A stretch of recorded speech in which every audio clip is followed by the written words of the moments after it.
No, I don't need eggs. Thanks. Okay, where are we? Okay.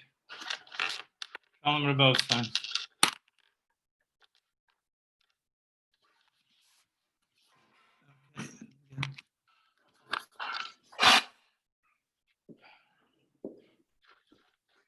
Joseph Merwis.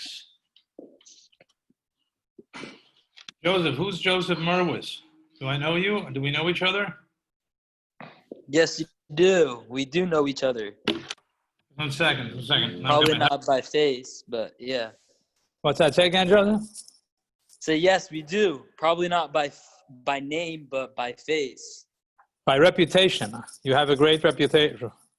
Well, I heard that you're the one with the great reputation, not me. That's kind of you. I appreciate that. Anytime. Joseph, where are you? Just out of curiosity. Currently, I'm at work on break, but in Texas. Texas? Yes, sir. Wow. Lovely. Baruch Hashem. What do you do, Joseph? What keeps you busy? I am currently leasing apartments to people. That's good, as opposed to animals. Yeah, I think they're people. Okay, Yaakov, let me just jump for a second. Yaakov, can you give me the host, or do I have to get that from Joey? Yaakov Kalman. You can't do that, right? I'm not. I might be able to. I'm not sure. I'm using my phone. Gotcha. I don't think I am the host currently, so. I don't think there is a host. Okay, I don't think so either. Joey is the host, honestly. So I got to get him to make me the host so I can put it on the Facebook. Are you able to log in as host? Is that an option? I should really do that. Like, that would be a clever thing to do. I'm going to apologize. I just got back from shul. Just breaking the fast. Had a little water. It's all good, Rabbi. It's all good. Whatever. Just got a new filter. Had a little water. Having my yogurt. But we needed to learn Torah. So anyway, let's see if Joey can do that. Not answering. Let me shoot him a call. Okay. So let me just, as a little bit of introduction, I have over here. Let me just see if okay. Yeah. So we have a piece over here that I posted. Rav Tzadok is such a fascinating.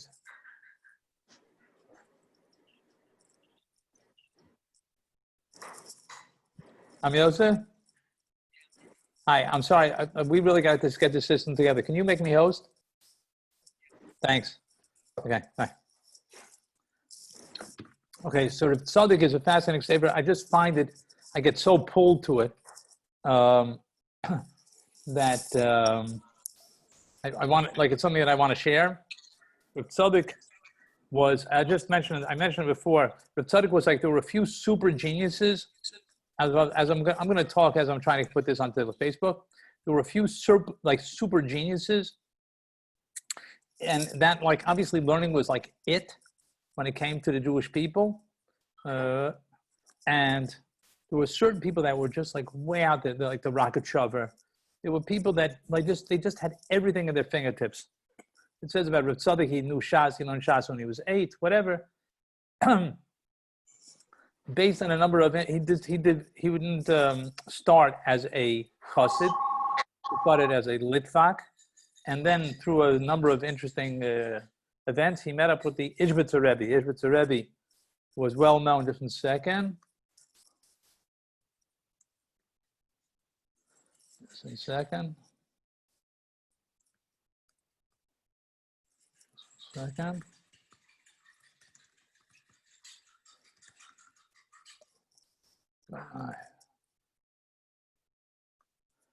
Okay, here we go. Let's see what we have. So he reworked,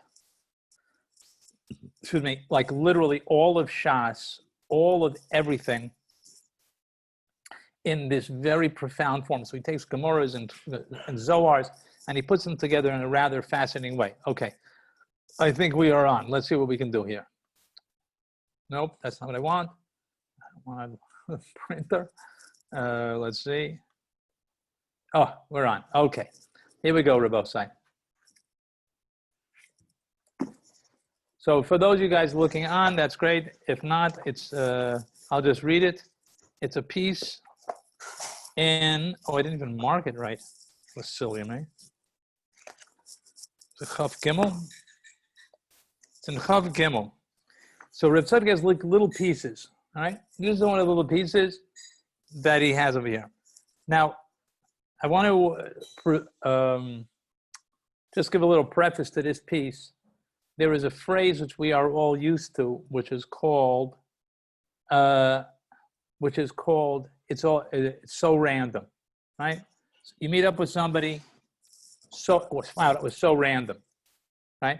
And that phrase is not really a Jewish phrase, not the worst thing in the world, probably, but, well, yeah, and it's also, but it's not really how we look at things.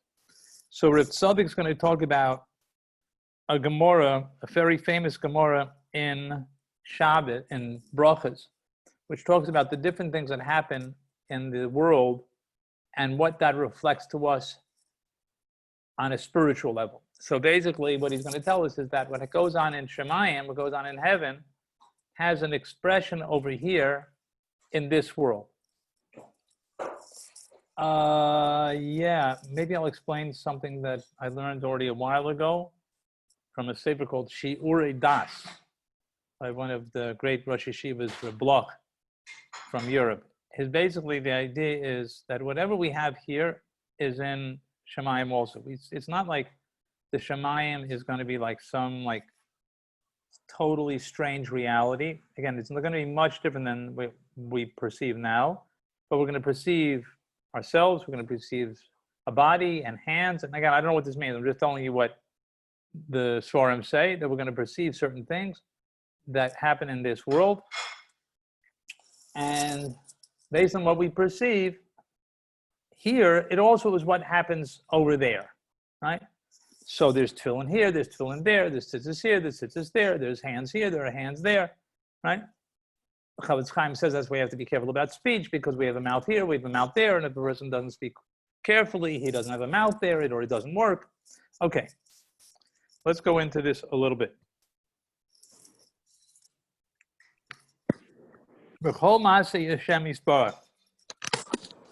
Everything that Hashem does, there is something that is an expression in this world. Kamasha Kazu Sefer Lekutei Amarim, Meharav Zatzal. He's bringing this from the Rav. Here he's talking about Lekutei Amarim is processed the Balitzanya.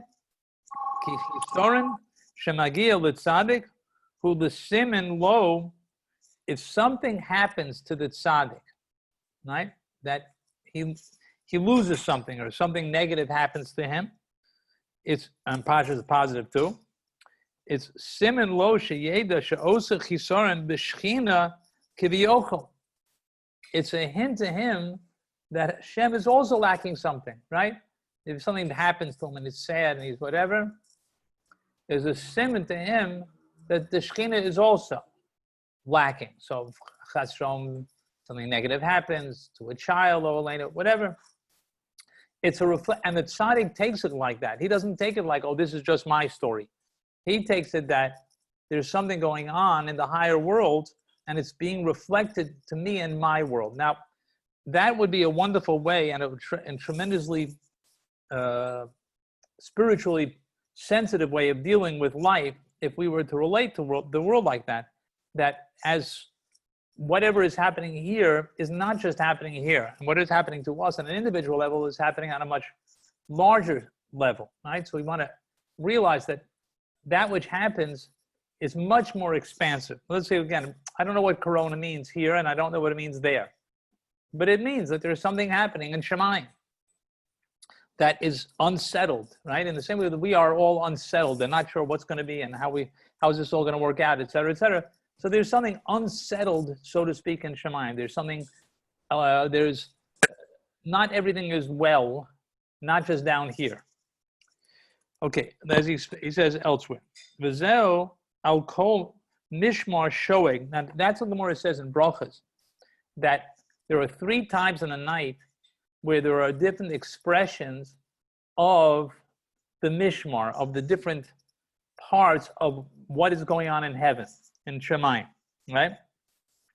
So the Gemara says that there's a time where we'll see the donkey brays, and that's the first Mishmar. The second Mishmar is the dog barks, and the third Mishmar is that a wife is with her husband and they talk, and the child, while the child is nursing, all right? But he says what goes on down here is a reflection of something much higher. So he says as follows: for similar dover, when the Gemara says there's a sign, which is the Gemara talks about in Brachas, what it means to say is sheyesh siman nikar lamata. If a person keeps his eyes open, he will see things here that will reflect what's going on up there. And again, it's like a whole different way of relating to reality. If we see, for example, Black Lives Matter, right? That I'm not going to play politics at all over here at all. I'm not going to say what it means, what's a Jewish, but just to know that there's something that in our reality is being expressed. Does life matter? The Black life, what's the purpose of of all lives? What are we doing here? It's something that's supposed to wake us up and to realize that yes, there's a message here. So the first step is sha'aga ari. So it says the first step is that the lion roars. Shuhu b'mishmar rishon. That's the first watching. That's the first time in Shemayim. Again, this is in the middle of the night. The goal, because the b'mishmar rishon, the goal is kokach tokef. It's so strong, says the Gemara, that first step of Golus, Hachenikr gam b'chamor. The Gemara says even a donkey brays, and a lion roars and the donkey brays, right? So that idea, excuse me 1 second.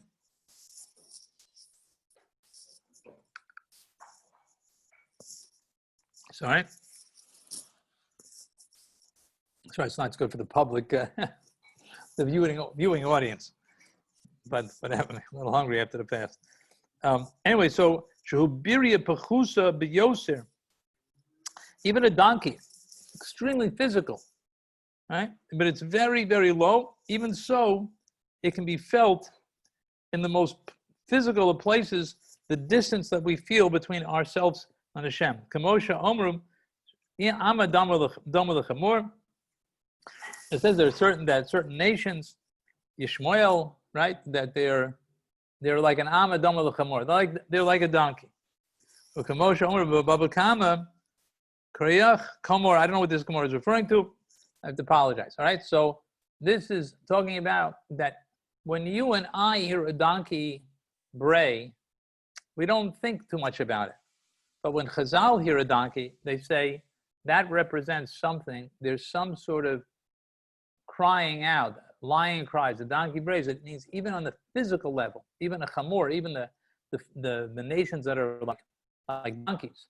Right? The Gemara says about Yishmael, even they reflect this reality of going down to a very physical level, and even all the problems and all of the painful things that are going on. Okay, that's the first step. The second step, Vishniya, rak b'klovim. Now the second step is not going to be as intense. It's going to be with dogs. The Gemara says the dogs bark. She'ein pechusin kol kach.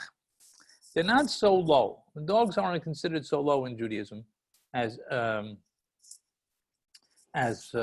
donkeys or as lions, right? And I think we can relate to that also. Again, we're used to the idea of domesticated dogs. We don't really have wild dogs. And it used to be when I was in Telston, I don't know if any of you gentlemen remember this, Yaakov, if you remember this, there used to be, I haven't seen them, but there were many years in Telston since that happened. I didn't see it, but literally like packs of wild dogs would come in, go chase a cat or whatever. They were like crazy. There was no way of possibly controlling them. So there is a certain idea of dogs being chutzpah, right? We said it in our shal shuras, kalvin the chasifin, right? That they brazen the chutzpahdik animals. Okay, so the dogs. So Gemara says sheyesh bo tzad echad to kedusha, because dogs have a certain amount of kedusha. Like the idea is kolev. Kolev is the name for a dog, and there's a certain amount of kedusha. Kamasha because of kolavim misachkim klavim bochim. Dogs can sometimes be playful. The Gemara says, and sometimes they can just bark. Right? Now, I'm almost sorry I can't share this with more people. There are more people on the group, but I got to tell you something. It's the iPhone. I don't know if that's Sammy or who it is.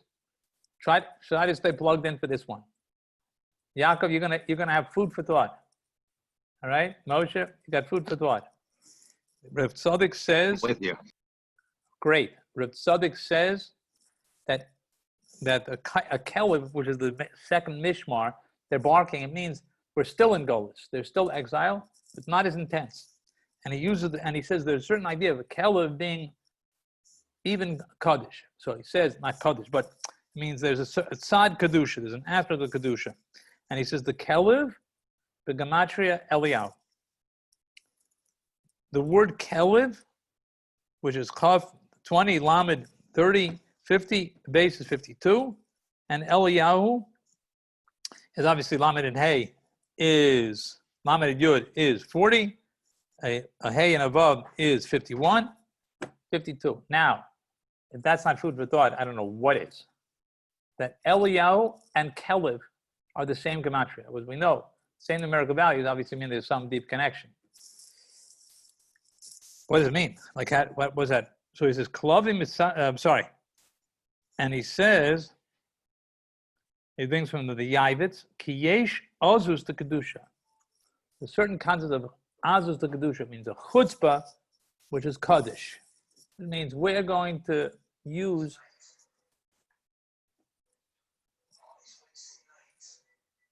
be using Kedusha in a chutzpah day. A person decides he's going to go see the Rebbe. He's going to learn a certain Masechta.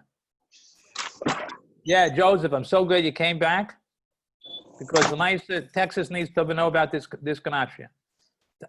Texas needs to know that Eliyahu and Kelev are the same gematria. So Rav Tzadok says. It's the same gematria. So he's explaining what is Eliyahu and how could that possibly, how did Eliyahu and Kelev have to do one with another? Right? Yeah. As I got to that gematria, I saw that you weren't there. I was like, chabal. But nice you getting to hear it. So because he says like this. Work called. No problem. I surely understand. I don't understand you guys are taking time from your schedules. It's super appreciated. Kiyesh Az is the Kedusha, because there's a chutzpah of Kedusha. Az kanemer, right? Be like strong like a tiger, right? You have to, you know, I'm going to learn a Masechta. I'm going to learn 2 shots. I'm going to, go to a tish. I'm going to push myself in my avoda, right? So it's a remarkable state. It's a remarkable statement. Well, Joseph, just mute yourself if you can. So there's a remarkable thing, David. You came in at a good time. That Eliyahu and Kelev are the same gematria, because Eliyahu represents the Azus. It represents the Kedusha, and Azus the Kedusha. And he says, "V'zeu dugmas kinas Pinchas Eliyahu," and that's why Pinchas, which is this week's parsha. One of the reasons I wanted to do this piece was because Pinchas, which is this week's parsha now for everybody, is Eliyahu, because Pinchas, he had a remember he it's hard for us to remember the scene because we're looking at the Torah after the fact, but it says he went and he killed the head of one of the Shvatim, right? And the Shvatim had tremendous tainas on him. Shevet Shimon was like, who do you think you are? Like, who gives you the right? The territories, that's called Azus the Kedusha. Again, Azus the Kedusha is always a very fine line. Chutzpah, when it goes with Kedusha, with Chutzpah, always you have to make a very, very fine line. But I'll give you an example of Azus the Kedusha on both sides, if you don't mind. Azus the Kedusha is what's happening today, in my opinion, in the Jewish world. There are a bunch of guys, and I think you guys are definitely part of this, that really can't, I don't know the word stand. You don't have the patience for superficial Judaism. It's just like, don't tell me some like old drasha that you've been saying for like 70,000 years. Like, if you make the Torah relevant to me, make it talk to me. I'm not really interested if you can't make it connect to my neshama, right? So on the previous generations, it's kind of like, what are you talking about? Like, if you don't do it, you're going to go to Gehenna. Teretz is, I don't care. Honestly, how many guys have been in the Bay? I've heard like, I don't care, I'll go to Gehenna. Like lo medaberi like, you can't, like, that's not going to shock me. I have to have emes in my Torah. And that chutzpah is shaking up the Jewish world in many ways, because it's making them realize, many of us, and I think that some people are aware and some people are not aware, but it's making a lot of people rethink, what is it that the Torah is supposed to be all about, right? So there's an answer to Kedusha in this generation, a certain chutzpah, which has a positive expression to it, all right? And that was Pinchas, was because Azuz to Kedusha. Anyway, so that's the middle of the night, which is, so again, a dog has a certain, like, he wants what he wants, right? He barks for what he wants for. So that's an Azuz which we can use in a positive way.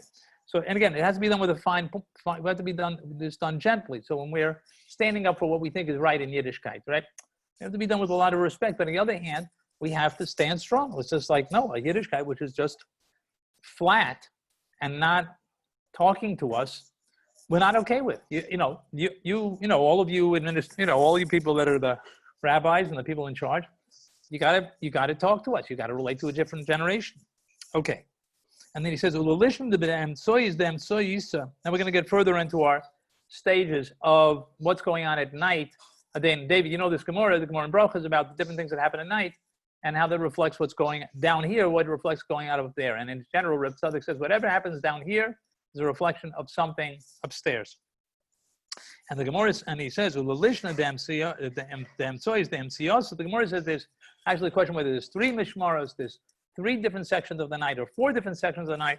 One opinion is that there's a 4th, and therefore there's 4 sections. So in the middle of the night, Hainu Chatzos, Eis Ratzon, by the Jewish people, the middle of the night is considered Eis Ratzon, a time of great desire. Why?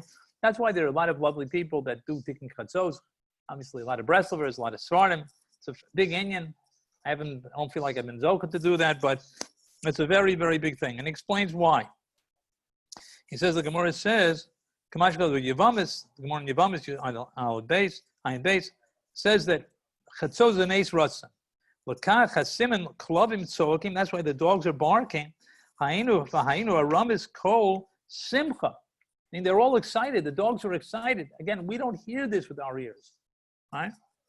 One thing that we would hear of the simcha Eliyahu, right? The simcha of Eliyahu, turning the page, ball the year, meaning what they're shouting out about is that Eliyahu is coming to the city. Shu Simon, Eis Ratzon, which is of course Eliyahu coming, is a time of great favor by Hashem. Hineni Shalech, Lifnei Ba, Hashem is going to send Eliyahu before that great day. Let me just make a pause. Over here in Yerushalayim, I haven't seen it in the States, but Pashit, my son got some footage. The birds do a dance right as the sun goes down. I don't know if anybody has ever remembered this in Yerushalayim or in Eretz Israel. And I don't know if you've seen it over there, but it's murdic. It's like there's like a 10-minute dance that the birds fly in, they fly out, up and down. It's like, it's amazing.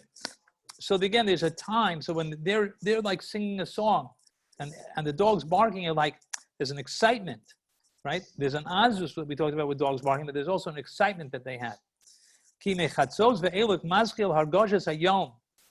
the idea is in Jewish thought that when it becomes midnight, Jewish midnight, right, halfway through the night, so now we're already heading into the day. We've turned the corner. And anytime you turn the corner, you're heading towards a certain direction. There's always in a subtle level something very, very special about what's going on. Al derek she'omru mishmoro palga nami avi mishmoros. The Gemara says, even if you hold that there are 3 different sections of the night, but even 1.5 is also something special. Okay, the Gemara says ubeshlishis. Now we talked about a lion roaring and a donkey braying. That's when the golus is most intense. Then there's going to be the next level where there's also intensity because the night is darkness. You have the dog barking, which represents on one hand still being a golus, but on the other hand there's signs of things changing. And now the third step is the V'shlish is Hargasha Rak Livnei Adam Shleimim. Now there's going to be something else which only people that are really spiritually sensitive are going to pick up on, because everybody else hears the dog, everybody else hears the donkey, hears the lion, but in the night, and so as the night is finishing, so only people that are very spiritually aware are going to feel this. Lefisha Karav Ba'or Hayom. He's going to say what it is. The Haim is Orarim Al Yidei Yisarusa the Shaga to Lamala. They hear, the people of real spiritual sensitivity, they hear something big is going on. Shuhumi Tog Hargasha Za'or. They hear that the light is coming. Right? One of the people, for example, that was spent tremendous amount of time in his writing, wrote a lot, was Rav Kook. Right? Rav Kook spent a tremendous effort trying to get across a message of the light of Golus ending, right? And the light of Geula coming, right? The darkness of Golus ending and the Geula coming. That was one of his major themes, right? Because he, with his spiritual sensitivity, he felt it. He knew it was coming. So that's what we also hear. It says that the husband and wife, they talk at that end of the time, at that end of the night. It's still a third of the night to go. But again, so we're not at a Golus, but it says a husband and wife talk to each other. What does that mean? Knesset Israel, Hashem Yisbarach, that the woman is always Knesset Israel, the Jewish people, and the husband is Hashem. K'moshe Kosev B'Shir Hashirim, as is well known. The Tikkonos, it says V'Tinokos Shel Beis Rabin Yonkin Mishdei Mishadeh. It says that the children, the little babies, they nurse from the Shadei Klal HaKnesset Israel, from Knesset Israel. So the children are now getting the nurturing of that Geula coming. So the children feel that Geula. Al Yadei, Rabosai, just hello? Just a little quiet. I'm sorry, just trying to think up shit. Thanks. Al Yadeshim is Orurim Leonik. They're getting up to nurse, meaning it means we feel that getting up to nurse means you know something deep is happening, you want to connect to it, right? Yanika, nursing is always connecting to the source. So we want to connect to the source. So it's like the children, they want to connect. And I think that that's something that all of us feel. How is it that we all feel like, oh, Mashiach's coming, right? Who said? Like, Chas v'sholom, but like, who said? We got through a long history. So they say it's got to be by 6 seconds. We don't know what's going to be, right? But there's hargasha that in the collective consciousness and the neshama of the Jewish people, we feel something's happening. Again, a lot of us might be getting impatient. It's like, it's got to be coming. Corona, it's got to happen. It's like too much already. We can't handle it. That we don't know. And not everybody should be patient about it. And you speak to anybody about it and who says, no, Mashiach's got to come, you have to tell them, no, he doesn't have to. We daven that he comes, but we don't know what it will take. He didn't come after, he didn't come after the Holocaust. He didn't come after the 48 war. He didn't come after the 67 war. We don't know when it's going to be. So I don't want to, bust any, balloons over here, but, any bubbles. But the bottom line is that everybody has to know that he is coming. He is coming very soon. But we just don't know when. So people get like all buggy, like he's got to be coming. He's got to be coming. No, it's like, no, he doesn't have to come right now. So we have to be patient, and we know that Hashem will bring him at exactly the right time, and then we will see why he had to come that time. But the final end of the night is when they're starting to talk. The husband and wife starting to talk. We're going to have a deeper relationship. This is why, again, this is the azus of feeling like, no, we've got to talk deeply to Hashem. We're not interested in a superficial relationship with Hashem anymore, right? We all feel that, like, no. It's got to be deep. It's got to be real. It's got to be honest. And if we're not interested in a relationship like that. So that's this. It starts with the chutzpah, then it starts with and we got to look for that. We got to look for tender and deep moments with Hashem. We got to take our time. We got to be breastlivers. We got to take and talk to Hashem on our own. We got to, in our davening, we got to talk to Hashem. It's got to be a deep relationship. And then the children, which is kind of us, we want to nurture from that light that's coming. That he says that only certain people can figure that. That's so subtle that the animals don't even reflect it, because they're not on the level to perceive the subtle change of reality. But the Gemara, on the other hand, doesn't talk about anything about people at the beginning, because in the beginning, we're not even like aware. We're like in a stupor. We're like in a darkness. We're not even thinking about it. You don't see in the writings of like the, in the time of Rashi, Tosas, that there's like this outpouring of like Mashiach. You see that it Maramban, but the real Zal was really like the one that started. But for a while, we're so deep in Golas. People don't even think about it. That was initially. That's why they talk about animals, etc. But at a certain point, we're like, the people are getting it.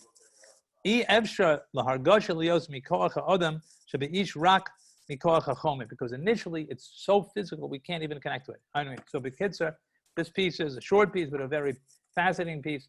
There are 3 times that the night that represents things that are going down in Shemayim. And again, the idea is that whatever happens down here is happening up there. In Shemayim, it's not random. Nothing in life is random, right? And that's how Jews live life, and that's how we should feel life. And then these 3 steps of the donkey, the first step being deep into Golos, where the lion is roaring and the donkey is braying, because there's just this feeling of crying out, but we're so far away from the feeling of the light of Mashiach, and we're not even there. Then the second step is the dogs. The dogs cry out, which again, dogs can be very do what they want, how they want, they lead the way they want to go. On the other hand, a dog can also bark and want for something good in the mashal. And then finally, there's this nursing, this talking husband and wife, and the nursing where the light is coming and there's a connection that's happening.